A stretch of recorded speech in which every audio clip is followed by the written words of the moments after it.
Good morning students. Edusat के कक्षा 12वीं के फिजिक्स के इस लेक्चर में आपका स्वागत है। आज के इस लेक्चर में हमारा टॉपिक है self and mutual induction and motional EMF. आज के इस टॉपिक के अंतर्गत हम जो डिस्कस करेंगे उनमें सबसे पहले है इलेक्ट्रोमैग्नेटिक इंडक्शन, उसके बाद Fleming right hand rule, motional EMF, self induction, mutual induction और अंत में हम कुछ कंसेप्चुअल प्रॉब्लम्स जो आज के लेक्चर पे होंगे वो लेंगे। सबसे पहले फ्लेमिंग्स राइट हैंड रूल क्या होता है मैं इसके बारे में आपको बताऊंगा।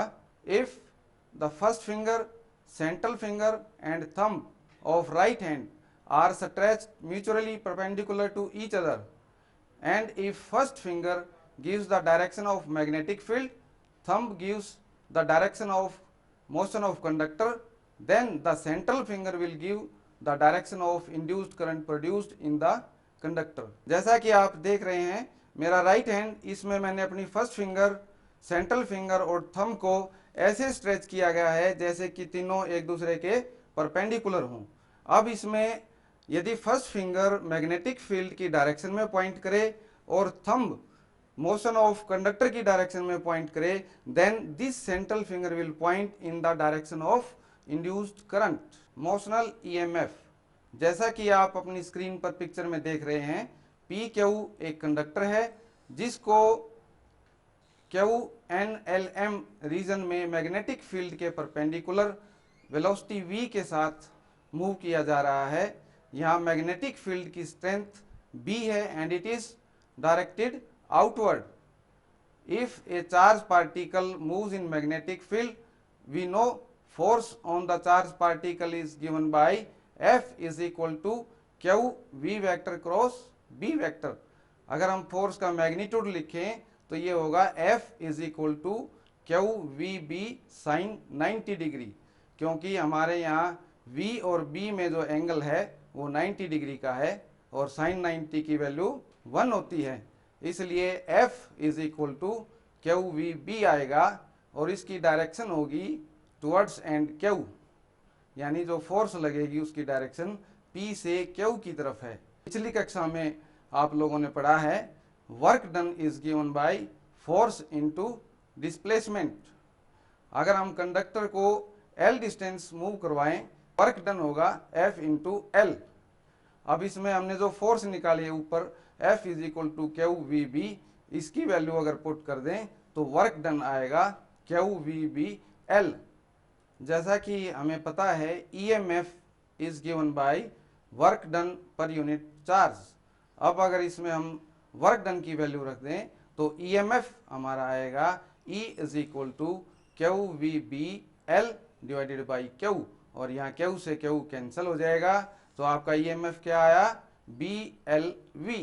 और यहाँ ध्यान देने वाली बात यह है ये तीनों quantities B, L and V they are mutually perpendicular to each other. Students, अब हम अपना नेक्स्ट टॉपिक स्टार्ट करते हैं, सेल्फ इंडक्शन।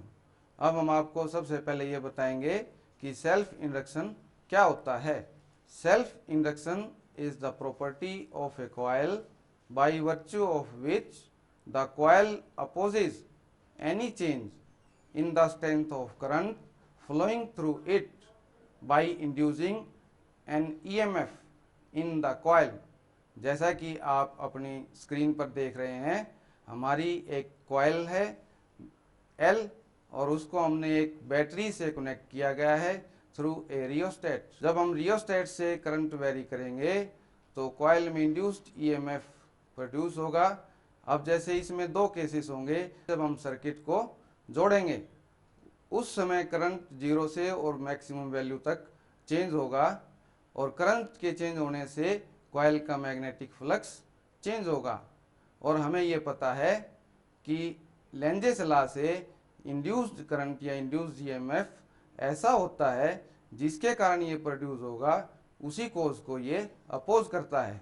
जैसे आप इस फिगर में देख रहे हैं, cell current left to right flow कर रहा है और इसमें जो इंड्यूस्ड EMF है वो इसकी अपोजिट डायरेक्शन में होगा अकॉर्डिंग टू लेंजेस लॉ। इसी तरह जब हम सर्किट को ब्रेक करते हैं तो करंट एकदम से 0 नहीं होता, करंट जब मैक्सिमम से जीरो की तरफ आएगा तो उसमें दोबारा फिर कॉइल में मैग्नेटिक फ्लक्स चेंज होगा और मैग्नेटिक फ्लक्स चेंज होने से फिर से कॉइल में इंड्यूस्ड ईएमएफ प्रोड्यूस हो जाएगा और अकॉर्डिंग टू लेंजेस लॉ ये इंड्यूस ईएमएफ ऐसा होगा कि ये करंट के डिक्रीज होने को अपोज करेगा, इसीलिए ये करंट की ही डायरेक्शन में होगा ताकि करंट डिक्रीज ना हो। Next topic, coefficient of self induction. Students, जैसा आप जानते हैं flux is directly proportional to current flowing through the coil. अगर हम प्रोपोर्शनलिटी साइन को हटा दें तो इसकी जगह एक कांस्टेंट आ जाएगा और यहाँ ये कांस्टेंट हम लेते हैं L, तो ये बन जाएगा phi is equal to L into I. और यहाँ पर हमने ये जो कांस्टेंट लिया है इस कांस्टेंट को हम कहते हैं कोफिशिएंट ऑफ सेल्फ इंडक्शन, या इसको सिर्फ self inductance of the coil भी कह देते हैं। अब सेल्फ इंडक्टेंस ऑफ कॉइल क्या होती है इसको हम डिफाइन करेंगे। इस इक्वेशन में अगर हम I को 1 रख दें तो हमारी इक्वेशन बन जाएगी phi is equal to L, और यहीं से हमारी डेफिनेशन बन जाती है। तो हम कैसे डिफाइन करेंगे, self inductance of a coil is numerically equal to amount of magnetic flux linked with the coil when unit current flows through the coil. यानी जब कॉइल में से यूनिट करंट फ्लो करेगा उस समय जितना फ्लक्स कॉइल के साथ लिंक होगा उस फ्लक्स को हम कहेंगे कोफिशिएंट ऑफ सेल्फ इंडक्शन। अब जैसा कि हमें पता है induced EMF E is equal to minus D phi by D T, यानी इंड्यूस्ड ईएमएफ होता है rate of change of flux, और यहाँ पर हम फ्लक्स की value phi is equal to L I ये रख देंगे तो हमारी ये इक्वेशन बन जाएगी E is equal to minus D by D T of L I. इसमें L कॉन्स्टेंट है, डिफ्रेंसिएशन से बाहर लिख सकते हैं इसको, तो ये बन जाएगा E is equal to minus L D I by D T. अगर हम D I by D T को 1 ले लें तो यहाँ से हमारा ये आ जाएगा E is equal to minus L. यहाँ जो हमारा नेगेटिव साइन है ये सिर्फ डायरेक्शन बताता है इंड्यूस्ड ईएमएफ की, न्यूमेरिकली हम इसको E is equal to L भी ले सकते हैं। अब हम एक और डेफिनेशन देंगे सेल्फ इंडक्टेंस की।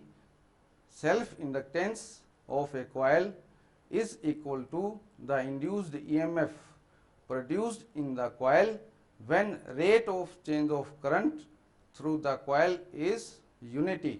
अब हम सेल्फ इंडक्टेंस की यूनिट्स बताएंगे पहले क्या हैं और फिर उसके बाद हम इन यूनिट्स को डिफाइन करेंगे।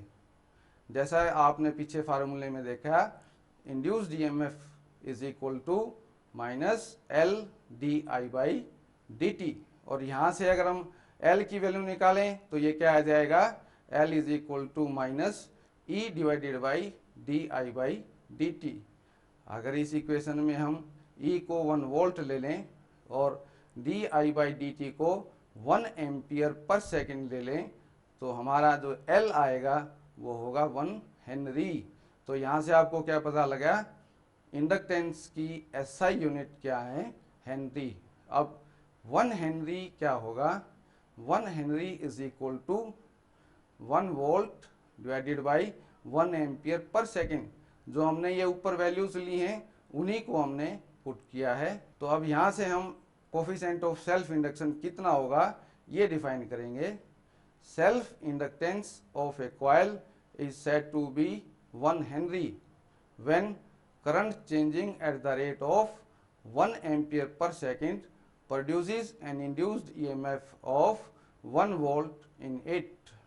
यानी कि अगर कॉइल में करंट 1 एम्पियर पर सेकेंड से चेंज हो रहा है रेट से और उसमें 1 वोल्ट ईएमएफ प्रोड्यूस हो जाता है तो हम कहेंगे कॉइल की इंडक्टेंस 1 हेनरी है। Dimensions of self inductance.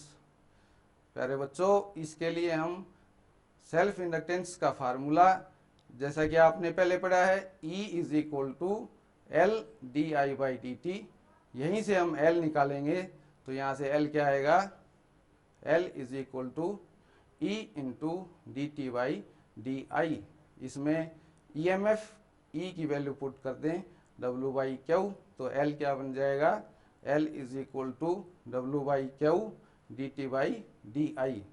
अब वर्क की डायमेंशंस आपको पता है क्या है, mL2 t-2, और dt क्या है, टाइम t, और नीचे क्यू चार्ज है, चार्ज होगा करंट इंटू टाइम, यानी A into T, ampere into time, और नीचे ये di भी करंट है, इसकी जगह भी एम्पियर आ जाएगा।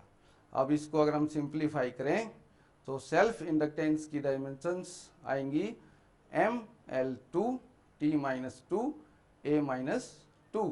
जैसा कि आप अपनी स्क्रीन पर देख रहे हैं, अब हम करने जा रहे हैं derivation of self inductance of a long solenoid. जैसा कि आप पिक्चर में देख रहे हैं, हमारे पास ये एक लॉन्ग सोलेनॉइड है जिसकी लेंथ L है। अब इसमें सपोज करो हमारे पास total number of turns solenoid में है N, and area of cross section of the solenoid is A। L is the total length of the solenoid है, तो हम number of turns per unit length क्या लिख सकते हैं, N डिवाइडेड बाई L। अगर I करंट फ्लो कर रहा है सोलेनॉइड में से, तो हमें मैग्नेटिक फील्ड का फार्मूला पता है। सोलेनॉइड में मैग्नेटिक फील्ड का फार्मूला क्या है, B is equal to mu naught N into I. अब अगर हम इसमें स्मॉल n की value capital N by L, that is number of turns per unit length put कर दें, तो हमारा फार्मूला बन जाता है B is equal to mu naught capital N I divided by L। अब हमें ये पता है magnetic flux each turn of solenoid के लिए क्या होता है, phi dash is equal to magnetic field strength into area. अब इसमें हम मैग्नेटिक फील्ड स्ट्रेंथ की वैल्यू जो हमने ऊपर दिखाई है इसको पुट कर दें, तो हमारा फ्लक्स क्या बन जाएगा, mu naught N I A divided by L। अब ये जो फ्लक्स हमारा है फाई डैश, ये है एक टर्न के लिए, हमें चाहिए फ्लक्स पूरे सोलेनॉइड के लिए, तो हम इसको number of turns in the solenoid से मल्टीप्लाई कर देंगे, तो हमारा टोटल फ्लक्स क्या आएगा, phi is equal to N into phi dash. और अब फाई डैश की वैल्यू अगर हम यहाँ पुट कर दें, तो हमारा टोटल फ्लक्स क्या बन जाएगा, N into mu naught N A into I divided by L। ये हमारी फर्स्ट इक्वेशन है, और हमें फ्लक्स के फार्मूले से पता है, सेल्फ इंडक्शन में हमने किया है, phi is equal to L into I भी होता है। तो हम इन दोनों फ्लक्स के फार्मूलों को अगर कंपेयर करें, तो हमारा L आएगा mu naught N square A by L। तो बच्चों ये हमारा कोफिशिएंट ऑफ सेल्फ इंडक्शन होगा लॉन्ग सोलेनॉइड के लिए। ये फार्मूला हमारा कब यूज होगा, अगर सोलेनॉइड में अंदर कोई और मीडियम नहीं लिया है, यानी कि उसमें एयर है। अगर हम एयर के अलावा कोई और मीडियम ले लें, जैसे सपोज करो हम एक ऐसा मीडियम लेते हैं जिसकी रिलेटिव परमिएबिलिटी म्यू आर है, तो उसके लिए हमारा सेल्फ इंडक्शन का फार्मूला क्या बन जाएगा, L is equal to mu naught mu r N square A divided by L। अब बच्चों आपके सामने स्क्रीन पर सेल्फ इंडक्शन पे ही एक क्वेश्चन लिखा गया है। क्वेश्चन है, figure shows an inductor L and resistance R connected to a battery through a switch S। The resistance of R is same as of the coil that makes L. Two identical bulbs are put in each arm of the circuit। जैसा कि आप circuit में देख रहे हैं, हमारे पास एक resistance है R, और उसके साथ हमने एक इंडक्टेंस कॉइल लगाई है जिसका coefficient of self induction L है, और जिस मटेरियल से ये कॉइल बनी है उसका रेजिस्टेंस भी R के बराबर है। और हमने यहाँ ये दो बल्ब लगाए हैं जैसा आप देख रहे हैं, B1 और B2, और इनको हमने एक बैटरी से कनेक्ट किया है थ्रू स्विच S। तो आपके सामने स्क्रीन पे दो क्वेश्चन हैं, इन दोनों का आंसर आप बड़ी आसानी से दे सकते हैं। फर्स्ट क्वेश्चन क्या है, which of bulbs lights up earlier when switch S is closed, यानी अगर हम स्विच एस को क्लोज कर दें तो कौन सा बल्ब सबसे पहले ग्लो करना स्टार्ट करेगा। दूसरा क्वेश्चन है, will the bulbs be equally brighter after some time, क्या कुछ समय के बाद दोनों बल्ब एक जैसे ब्राइट होंगे। तो इसका आंसर है बच्चों, bulb B2 in the arm of R glows first then the bulb B1। इसी तरह दूसरे क्वेश्चन का आंसर है, yes both bulbs will be equally bright after some time, थोड़े से समय के बाद जब सेल्फ इंडक्शन का प्रोसेस खत्म हो जाएगा तो दोनों बल्ब एक जैसी ब्राइटनेस देंगे। एक क्वेश्चन और देखिए सेल्फ इंडक्टेंस पे ही, what is non inductive resistance, यानी हमें ऐसा रेजिस्टेंस बताना है जिसमें इंडक्टेंस का इफेक्ट ना हो। तो आप अपनी स्क्रीन पर देख रहे हैं बच्चों, जैसे अगर हम एक कॉइल को डबल फोल्ड कर दें, यानी दो कॉइल लेकर उनको एक पैरेलल फोल्ड कर दें, जैसे कि आप स्क्रीन पर देख रहे हैं, तो इस तरह से हमारी जो कॉइल तैयार होगी, इस तरह से जो रेजिस्टेंस बनेगा वो नॉन इंडक्टिव रेजिस्टेंस होगा। क्यों? क्योंकि दोनों फोल्ड में करंट अपोजिट डायरेक्शन में होगा और जो इंडक्शन का इफेक्ट होगा वो कैंसिल हो जाएगा। एक क्वेश्चन और देखिए बच्चों, आप अपनी स्क्रीन पर फिगर देख रहे हैं, इस फिगर में आप देख रहे हैं दो बल्ब हैं B1 और B2, जिनको हमने एक रेजिस्टेंस R और इंडक्टेंस L के थ्रू कनेक्ट किया है और S एक स्विच है। अब आपके सामने एक क्वेश्चन है, when the switch S is turned of, अगर हम स्विच को ऑफ कर दें तो क्या होगा। फर्स्ट ऑप्शन है, both B1 and B2 die out promptly, both B1 and B2 die out with some delay, ये ऑप्शन बी है आपकी।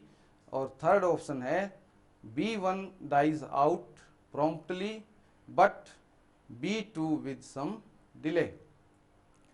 नेक्स्ट ऑप्शन है, B2 dies out promptly but B1 with some delay. तो बच्चों आपने जितना पढ़ा है उसके आधार पर आप आसानी से इनमें से करेक्ट ऑप्शन बता सकते हैं। अब हम अपना नेक्स्ट टॉपिक स्टार्ट करते हैं, म्यूचुअल इंडक्शन।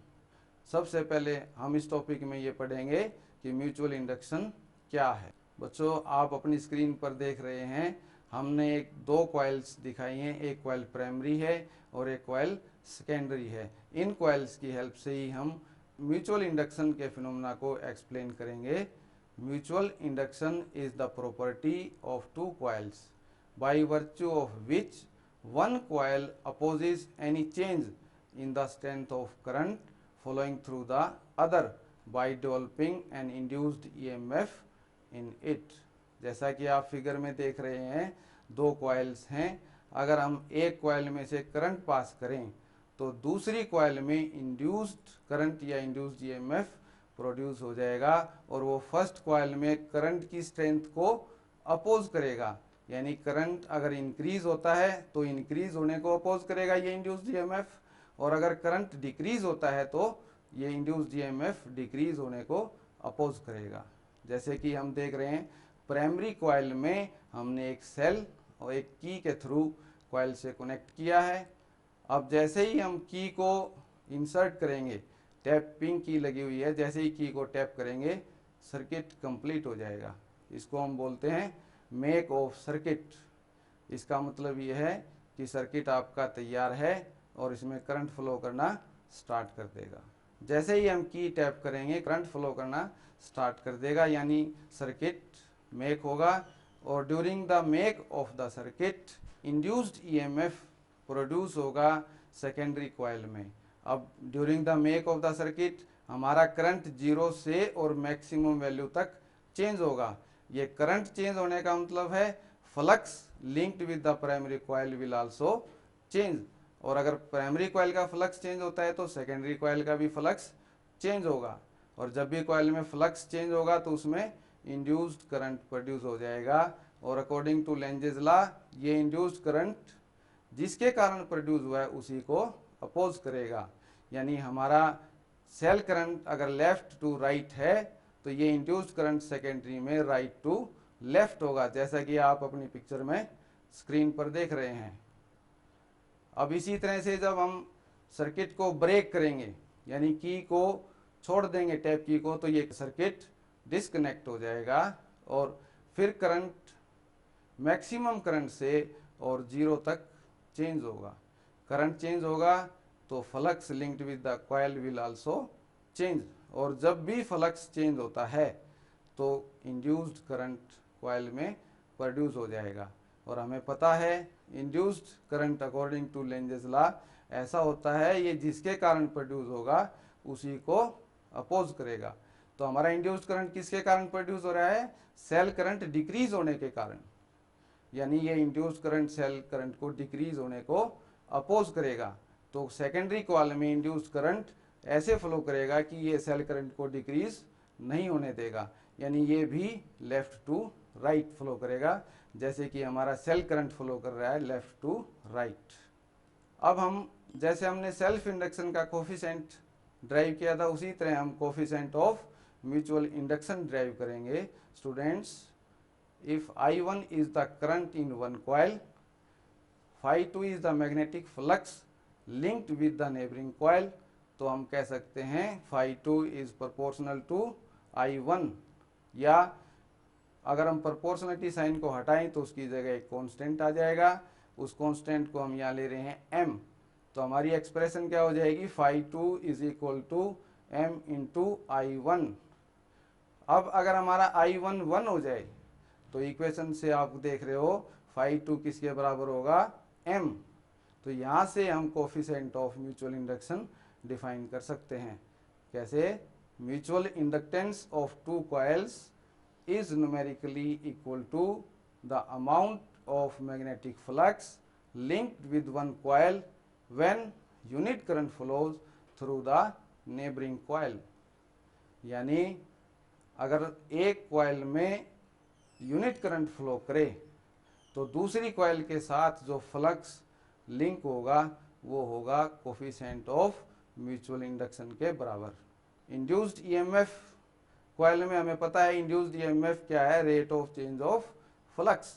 तो यहाँ से हम इंड्यूस्ड ईएमएफ निकाल सकते हैं, सेकेंड कॉइल के साथ है इसलिए हम E2 ले रहे हैं। ये हो जाएगा E2 is equal to minus d∅2 by dt।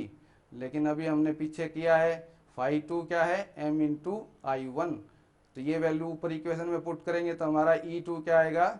Minus d by D T of m I1।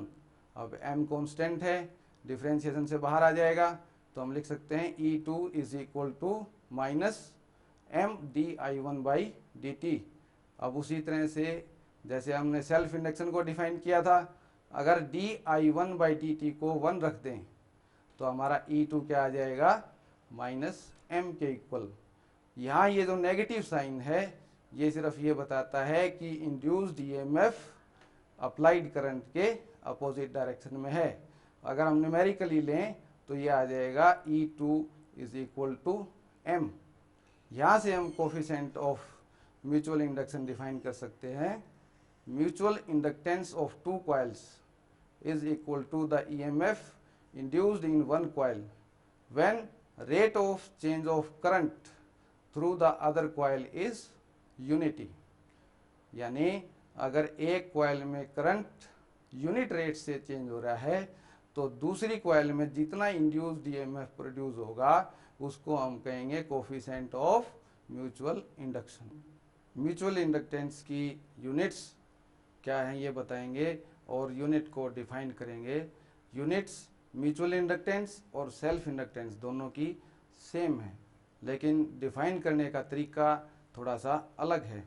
चलो अब हम units of mutual inductance define करते हैं।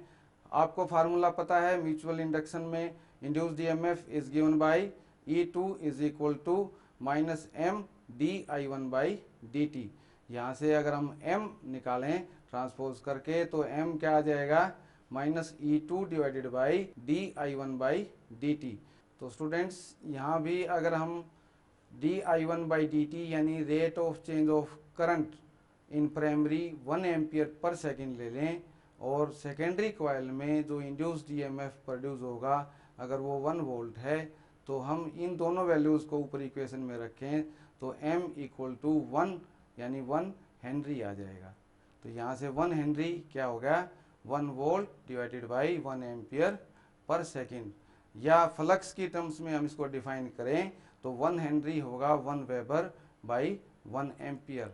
तो इसको हम कैसे डिफाइन करेंगे, mutual inductance of two coils is said to be 1 henry if current changing at the rate of 1 ampere per second in one coil induces an EMF of 1 volt in other coil।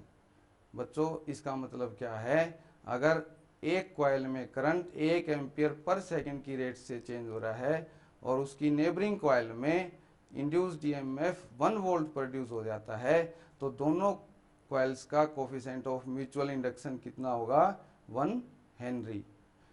बच्चों हमने self inductance की dimensions की थी, क्योंकि दोनों का formula same है तो डायमेंशंस भी सेम होंगी, यानी dimensions of mutual inductance will also be same as that of self induction, that is ML2 T-2 A-2।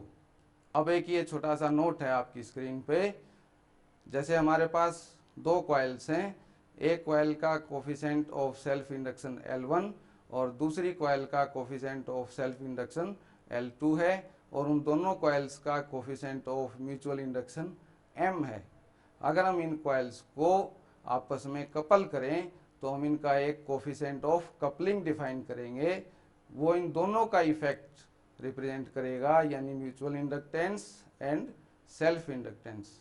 तो coefficient of coupling of two coils is given by m divided by L1 L2 under root. अब आप अपनी picture पर screen पर देख रहे हो students, हमने कॉइल्स को दो तरीके से रखा हुआ है।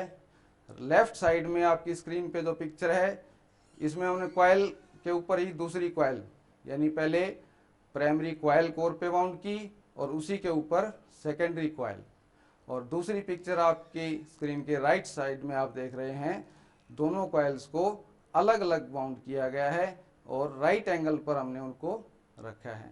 तो इन दोनों में जो आपका लेफ्ट साइड पे है स्क्रीन में, उसका कोफिशिएंट ऑफ कपलिंग मैक्सिमम होगा, और जो राइट हैंड साइड पे है आपकी स्क्रीन पे जिसमें कॉइल्स राइट एंगल्स पर हैं एक दूसरे के, उसमें कोफिशिएंट ऑफ कपलिंग मिनिमम होगा। यानी ये दो तरीके आपको बताए गए हैं कि कोफिशिएंट ऑफ कपलिंग मैक्सिमम कब हो सकता है दो कॉइल्स का और मिनिमम कब होगा।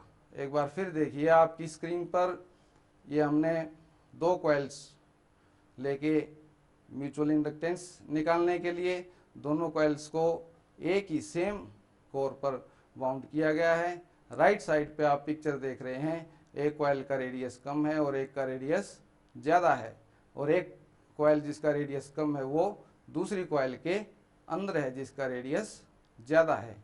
तो यहाँ से हम कोफिशिएंट ऑफ म्यूचुअल इंडक्शन दोनों कॉइल्स का निकाल सकते हैं। तो ये कोफिशिएंट ऑफ म्यूचुअल इंडक्शन दोनों कॉइल्स का ये होगा m is equal to mu naught mu r N1 N2 A divided by L। यहाँ पर mu naught permeability of air, mu r permeability of medium inside the coil, N1 number of turns in one coil, N2 is number of turns in second coil, and A is the area of cross section of the coils, and L is the length of the coils। तो बच्चों आज आपने इस lecture में self inductance और mutual inductance के बारे में पढ़ा। इसी के साथ हम अपने आज के लेक्चर को यहीं समाप्त करते हैं। धन्यवाद।